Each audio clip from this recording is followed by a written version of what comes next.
Ayahanda Prilly Latukonsina, Rizal Latukonsina, membeberkan kriteria yang wajib dipenuhi untuk jadi menantunya. Meski menyerahkan sepenuhnya soal kapan menikah kepada Prilly, namun Rizal ingin punya menantu yang seiman dengan putrinya dan taat pada agama. Ia yang penting seiman, dewasa, bisa membimbing dia ke jalan yang baik. Terutama soal agama kalau saya sih, ujar Rizal Latukonsina di kawasan Bekasi, Jawa Barat beberapa waktu lalu. Simple sebenarnya nggak susah, timpalnya. Ibunda Prilly mengatakan bahwa sudah banyak pria yang sesuai kriteria dibawa ke rumah oleh Prilly.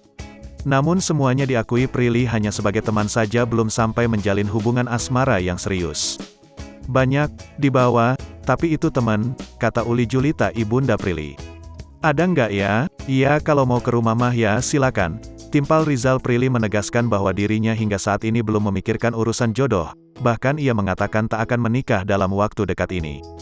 Ia ingin fokus pada karir dan pendidikan, apalagi dirinya baru saja lulus kuliah S1 jurusan komunikasi.